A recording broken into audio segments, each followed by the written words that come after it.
Earlier, we spoke with Chief White House correspondent Major Garrett, who was at the debate. We asked him how much longer Trump can get away with vague policy before voters demand specifics. That's the most important question for Marco Rubio, Ted Cruz, Ben Carson, and John Kasich, the remaining Republicans still challenging Trump. I mean, let's be honest.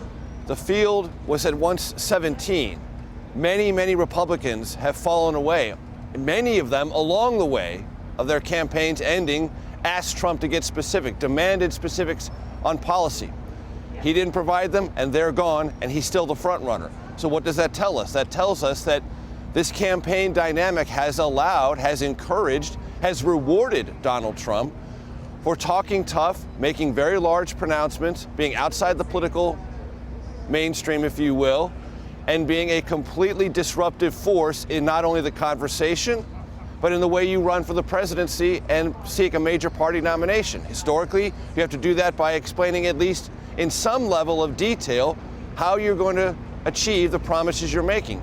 Donald Trump has not done that. And last night, more than ever before, he was pressed on what you would do about just a couple of issues. Not a lot of them, just a couple. Healthcare, balancing the budget or trying to balance the budget, and there was a brief exchange about foreign policy, the Israeli-Palestinian issue that has bedeviled American presidents for the better part of 50 years. And on all three of those, Donald Trump just stuck to his essential personal ability to cut deals, create ideas that are simple, easy to digest, easy to understand, but don't have a lot of policy foundation beneath them. He's still the front runner. Every Republican on that stage at one time or another tried to get more specifics from Trump. He didn't provide them. And until voters demand that by taking their votes and giving them to somebody else not named Donald Trump, he will likely continue. I mean, I watched that debate last night and I thought to myself, every other candidate I've ever covered running for president would have been at least mildly rattled by being unable to get into the specifics at any level of depth. So that's why I asked Trump that. Don't you think maybe you might want to study a little bit on something? No, never mind. I'm fine. I won the online polls. I'm good. That's where Trump lives. That's where he succeeded. And until Republicans change their mind about their willingness to accept that, he's going to continue on that course. Major, a lot of people are saying Marco Rubio won the debate last night, but does it matter if Trump has the momentum and the math going into Super Tuesday?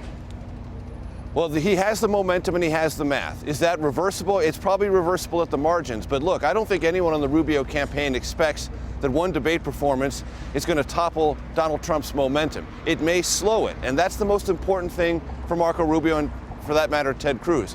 Why?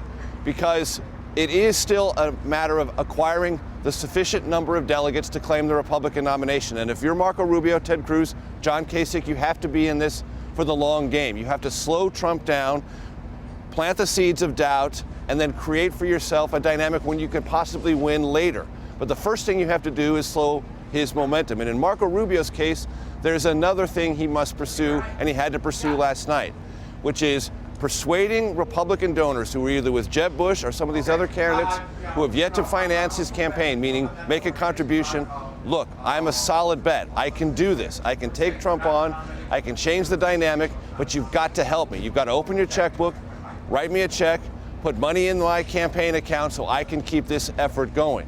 And on that score, which is a much more subtle art of persuasion, I think Marco Rubio did himself a very good turn last night, because even in the aftermath of the debate here, it wasn't like there were teams of Republican donors cracking open their checkbooks in front of us, but you could tell in the conversation people were taking a longer, more appreciative look at Marco Rubio after this debate, and that could lead to some all-important campaign cash, which he'll need to carry on this effort.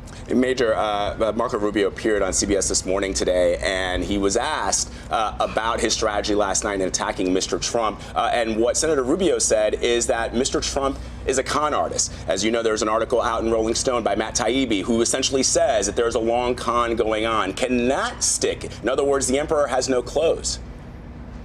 Right. So what Marco Rubio has now landed on is this man, meaning Donald Trump from his perspective, is someone who is pulling the wool over the eyes of the entire Republican Party. He's not a populist. He's not a conservative. He's only about himself. And this is an argument that Marco Rubio has begun to make. He made it last night and again on the CBS this morning. He actually doesn't look out for the little guy. When push comes to shove, Donald Trump is more inclined to either ignore or in some cases economically abuse the little guy. And what I find fascinating about this, guys, is this has been a line of attack that's been open to any and all Republicans literally since Donald Trump got into this race. His career in business is a matter of some public record.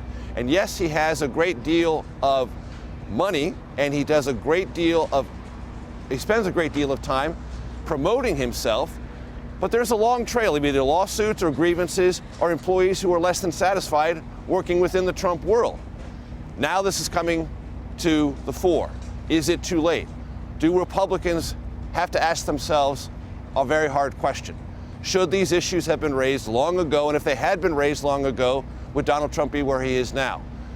They can't deal with that question now. They can only deal with the reality that they see. And the reality that they see is with the momentum he has, Donald Trump is on the cusp of securing the Republican nomination. So they have to throw everything at him. And they're throwing all of it at him now. And we'll see how well he litigates, meaning how well he answers these charges, and how voters respond. CBS News Chief White House Correspondent Major Garrett. Major, thank you very much. Appreciate it. You got it.